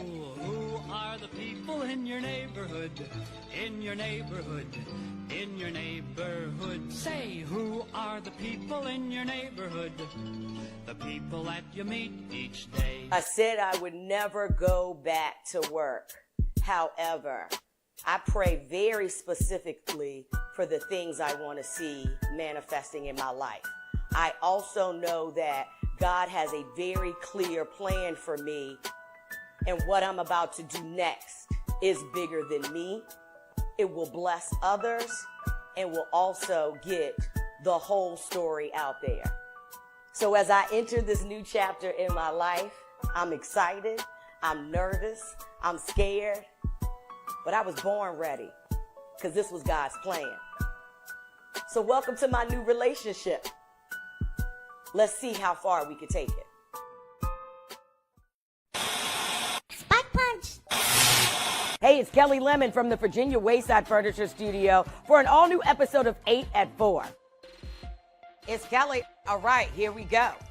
Hey, it's Matt Pachilli from the Virginia Wayside Furniture Studio for this food-filled I'm Kelli episode. Lemon. And I'm Michael Paul Williams. And welcome to the After the Monuments podcast. Happy playoff season, 804 football fans. For the Richmond Times-Dispatch, this is Jeff Shapiro. I'm Justin Lowe, food writer for N4 Magazine and dining critic for the Richmond Times-Dispatch. And I'm here to tell you where Richmond eats. Our marketplace is accelerating at an unprecedented rate. At Lee Enterprises Virginia and the Richmond Times-Dispatch, we are investing in the tools, talent, and technology to tell your story through a fresh lens, lifting local brands and helping businesses grow. Let us help you amplify your message, reaching the right audience at the right time. Welcome to the Road to Richmond bracket unveiling.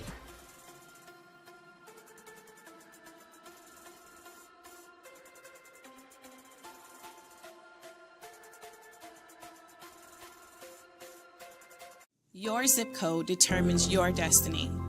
Your street, your neighborhood, your community, and your city provide access to opportunities that you need for success. Or they can hold you back.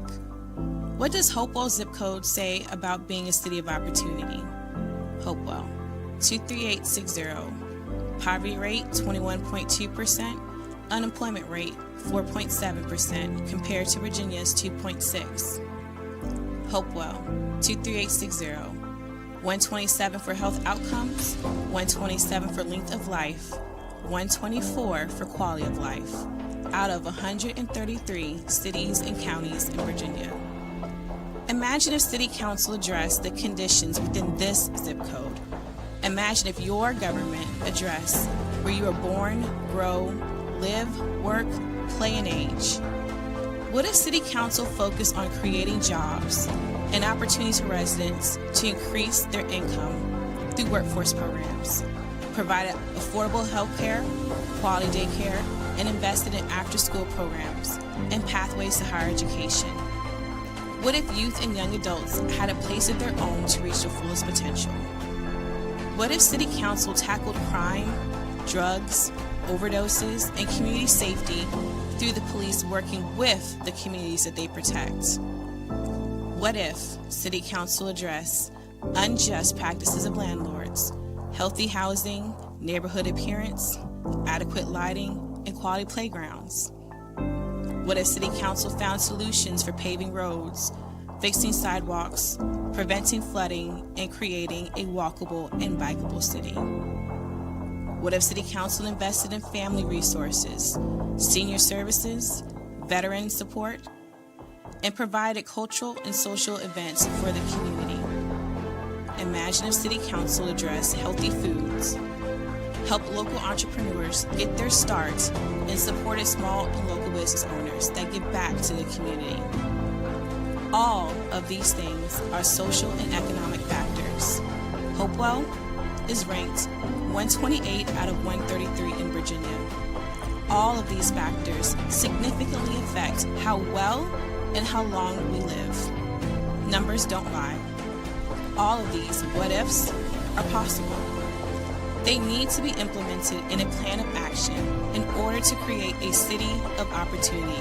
It's time that we ask, how has Hopewell changed and who has it been changing for?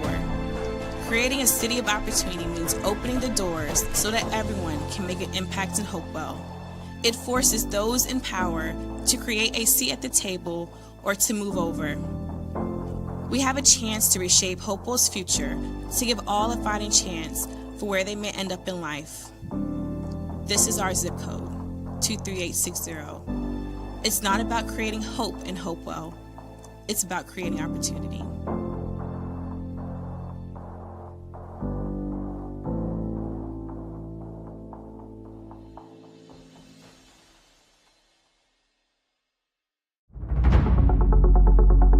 This is the night that 10 years, 15, 20 years, you're going to be looking back and saying, I was here. There's an inflection point happening in technology. We get to lead it, and we get to lead it right here in Richmond. We must prepare existing worker students and communities to be able to use AI so that no one is left behind. The real story isn't AI itself. The real story is what AI makes possible. AI is the new keyboard. It's the new mouse. It's not the answer, it's the instrument. And the more people we hand that instrument to, the more possibilities we turn into realities. People want to be together when you're making a difference. How can we make Richmond, make the region, and in part, all of Virginia, the most AI ready? A lot of people ask me, do we just want to be the Silicon Valley of the East Coast? The quote everybody keeps on having me re-ask is, no, my mission is for Silicon Valley to be the Richmond of the West Coast.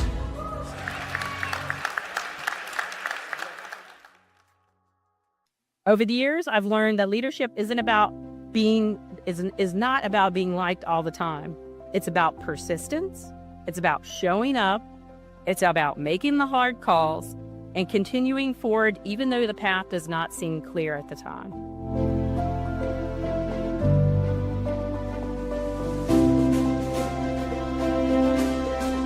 It's too late for that. On the mic with Mike. On the mic with Mike. On the mic with Mike. On the mic with Mike.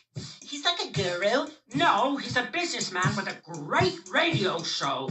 And he supports the nonprofits. Watch his show and grow.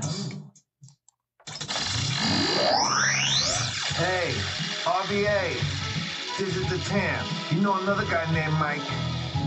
Make sure you check out my main man, MIKEKINGBIZ. Monday through Friday, 5 to 7 a.m. on Sports 106.1. On the mic, with Mike, is the champion of business talk radio. You're starting to irritate me. Ladies and gentlemen, welcome back to On Mike with Mike King here, coming to you from the MIKEKINGBIZ studio, which is the global epicenter of social enterprise business. So we're coming to you from here today with a fellow member of the Chesterfield Chamber of Commerce. The man from Noble Fitness is in the building. Welcome back to the program, sir. All righty, so tell folks who you are and what you do. All right, my name is Tatwan Williams. I'm the owner of Noble Fitness Training, LLC. I'm a certified personal trainer that has personally lost over 130 pounds. And I look to pay my blessing forward to my clients and also my community. All right, so you do a lot. We are both members of the Chesterfield Chamber, and you were award winner like I was for 2023. That was crazy. Yeah, that was awesome. At the same table, just both shocked. So what award did you win? I won the Rookie of the Year award for 2023. It was an awesome event. Another big shout out to the awesome finalists that were there. Anna Southern, as well as Amy from B&B Printing, awesome people. I was really excited to win that award. Alrighty, so as a newcomer, you're new to the chamber. Talk about what being in a chamber means to you, has meant to your business. Being a chamber member has meant a lot to my business because it allowed me to be in a network of other like-minded people that were doing a lot of good business in Chesterfield. And for me, I wanted to grow. And finding the chamber was a part of me trying to grow as a better business owner and as a better person.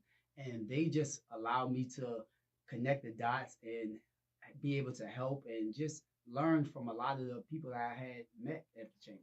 So when there is a chamber event, I don't care what event there is, you were there. You really understand working and using the power of the chamber. So now that you're able to explain to a person, the chamber isn't some big stuffy place where it can help your business. Yes, it definitely can.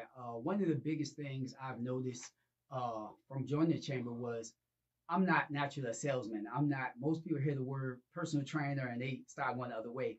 I wasn't there to say, hey, I want to be a trainer. I was there more so just to make genuine connections, just to ask people how they're doing, just to see what I can do to help them in their business and make genuine connections. And it was able to help me, grow my business. Alrighty. So how can people find Noble Fitness out there? You can find Noble Fitness at www.noblefitnesstraining.com. I'm also on Instagram as well as Facebook under Noble Fitness Training. Alrighty. So how long you been open?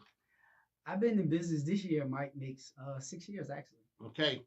When you hung out the shingle for Noble, when did you know? And so you came from corporate America. Yes, I did. Okay, so corporate America is kind of cozy and comfy there. Yes. Getting a check.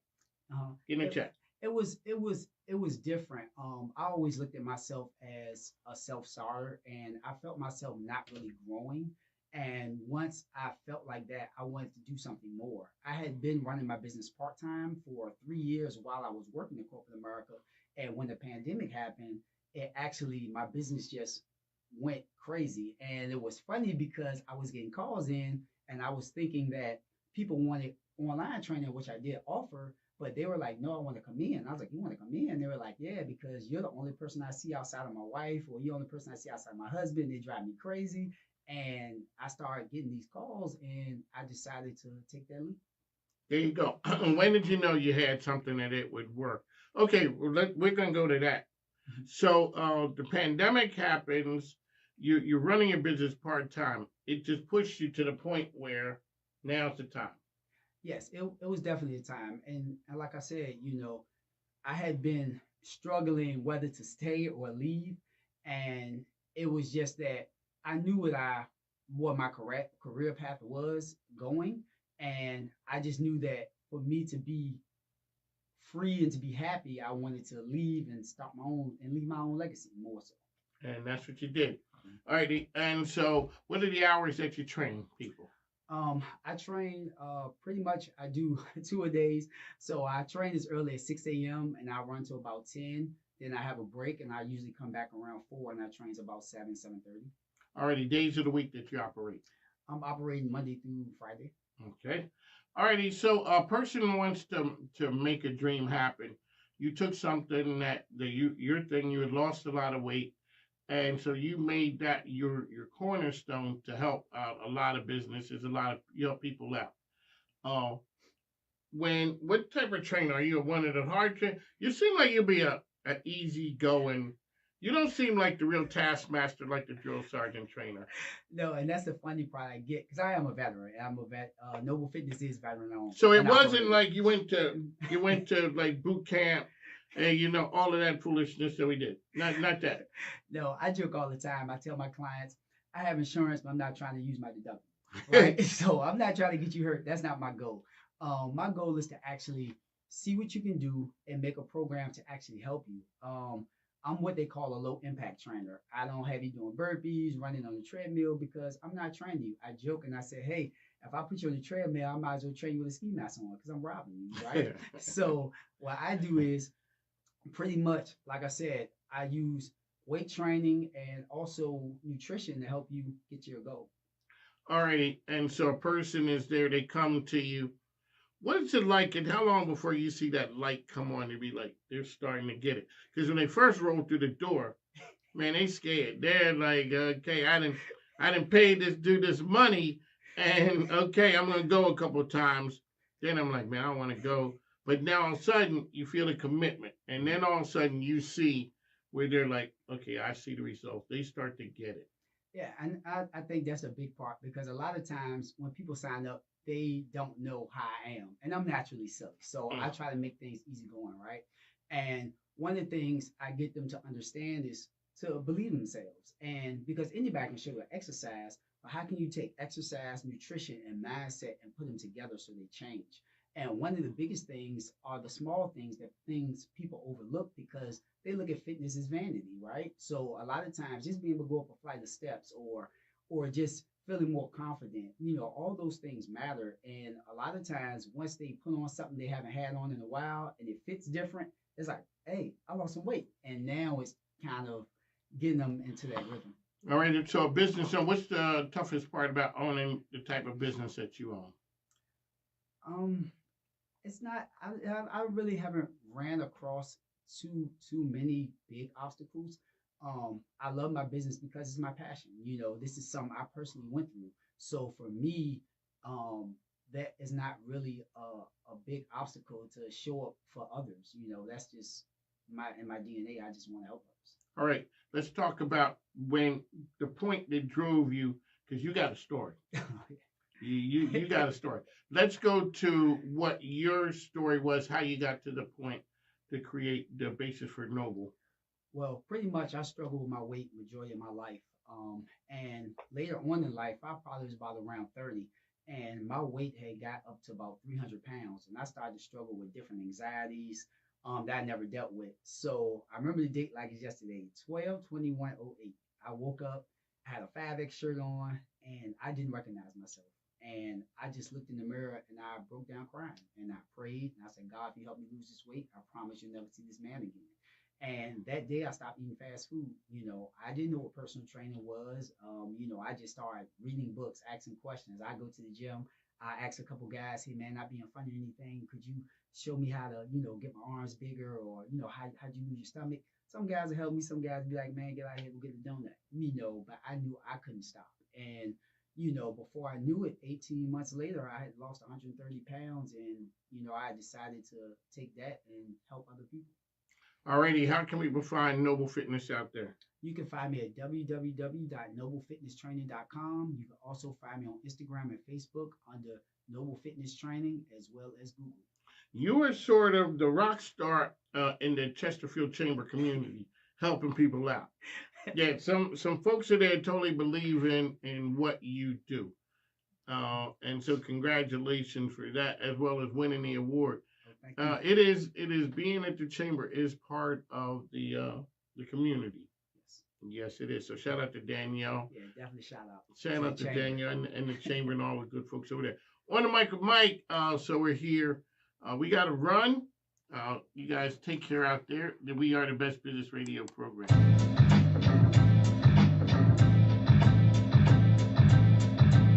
Mike King is in the business. Mike King is in the business. Mike King is in the business.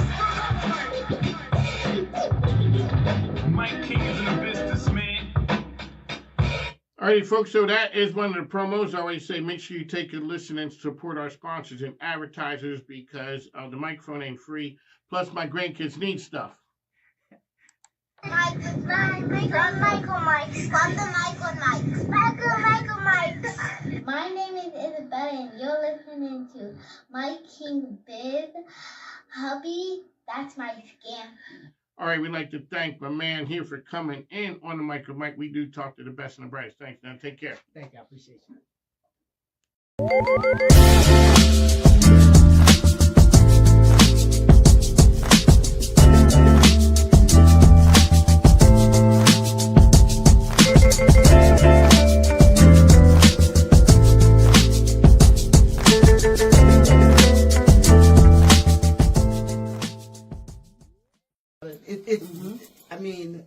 It's broad, the group. So we are diverse and we look to help in any way that we can by having each person that is a part of it to give a little bit of themselves, a little extra. A little extra. I love that so much. And I also read that word is commonly used in it New Orleans. Yes. It's just a word that you guys use down there. So I had to read up on it. I found. But I'm bringing it here to You're bringing Virginia it here. It's because good. I'm a Louisiana girl living in the Virginia world. So Yes, yes, I love it. Mike, we should make that our word for the year. Lagniappe, okay? The spelling, Mike, is Lagniappe. No. No. Can't spell it, can't pronounce it. So You know the meaning. Just say it's a little something extra. It's a little something extra. We like that. We'll go with that. So what are some of the biggest challenges that women entrepreneurs face today?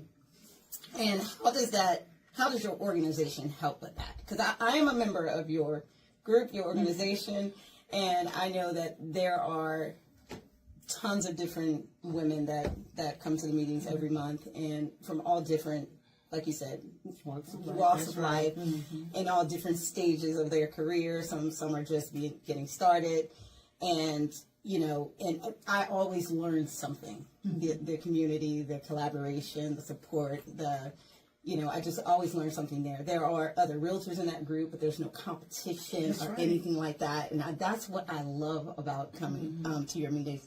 So what are some of the challenges that you see? Well, if you think about it, we have so many groups, women this, women that, to help out. But I think that there are still gaps. Right. There are gaps as far as community. There are gaps as far as funding. There's gaps as far as technology, with us being able to find the resources to get us to where we need to be.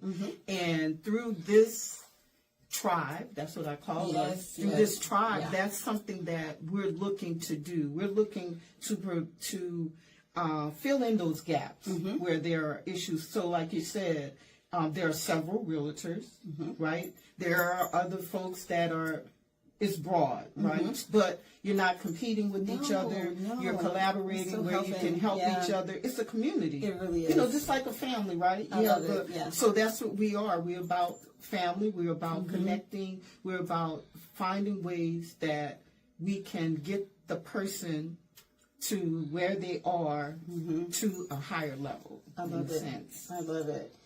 So what, we talked like there are different, typically, what do you see? I mean, you started this, you had, how many women were you started? We started out with 9. With 9 With women. 9 ladies. And you had a little space that you were meeting, and then you grew to, how many members do you have now? Well, we have about almost 300 that's in the database. Right. So those that come to the luncheon every month, because we meet the last Friday of the month, once a month, it's, you were there. 50 ladies. I went 50, actually 50 plus. one time, and I've been back ever since. Yeah. I've been back ever since. So what role do you think collaboration and community play in entrepreneurship, and how can women use these to their advantage? So a group like this, how can women use this group to their advantage? Well, for one, we're not fighting against each other. That's one thing in technology is almost, to me, it was always competitive. Yeah. It was competition all the time. We're here, we see, we are on the same page, so to speak. So we're looking at ways to be able to help someone that may need learn how to get their, my mind is going in 1,000 different directions. Like, say, for instance, if someone is trying to get their 401(c), is that, I think those are the letters, right? 501(c). I missed one number. But if they're trying to get their 501(c), then we'll have someone in the group that can provide that service. The other thing that we're doing now, and you were there, we have someone that'll start off with a tip for that month. And then the following month, we'll do an extending training session. So those are some things that we're looking to do. And we're using our group members, which are great. Yeah.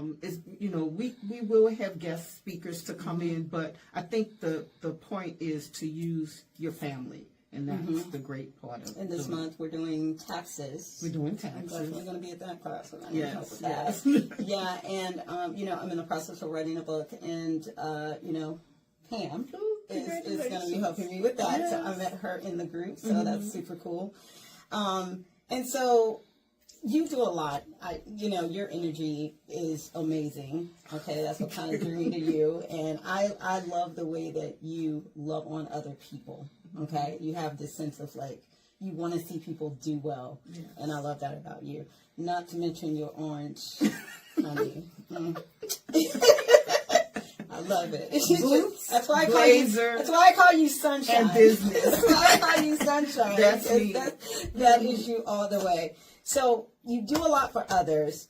What does this do for you? I mean, I know that when we get some. Tell me what does this do for you?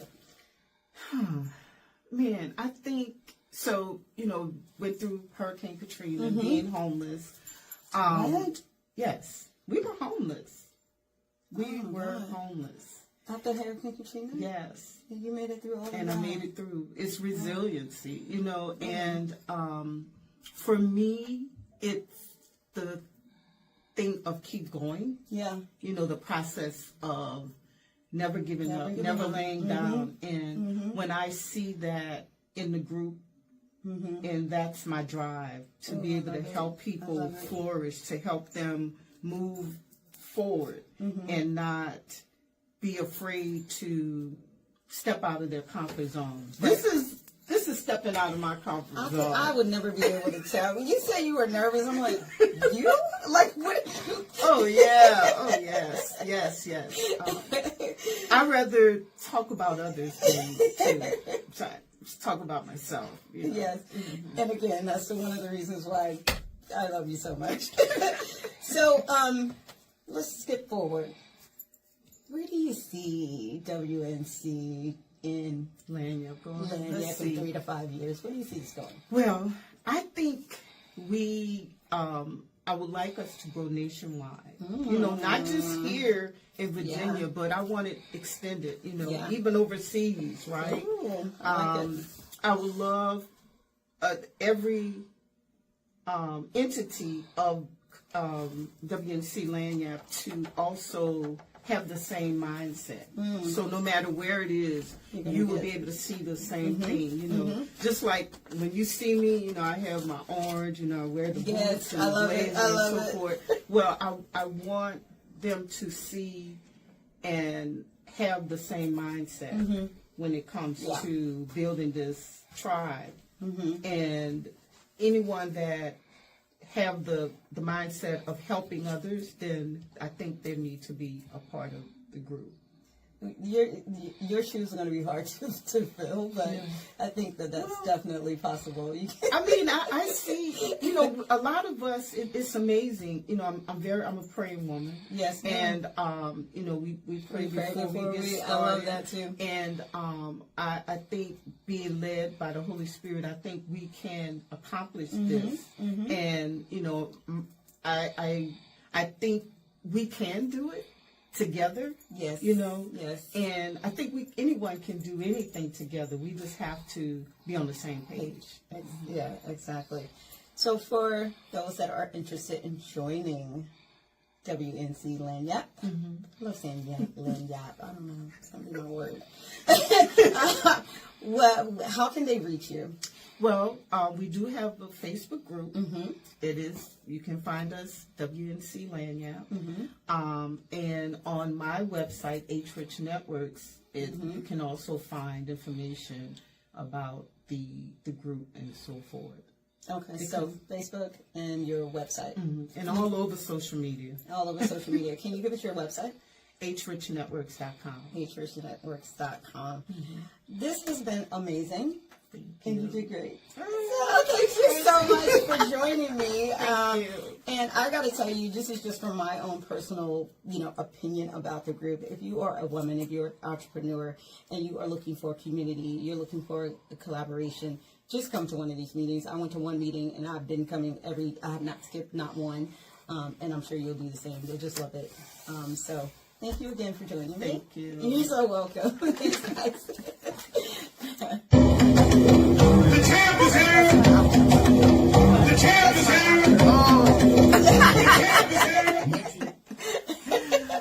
All right, you're I ain't many that are built like me. I'm the last of my kind. Grew up on the back road, baby. I know how to survive. Being out with the young guns blazing, so you better not try. You'll never find another like me. I'm the last of my kind.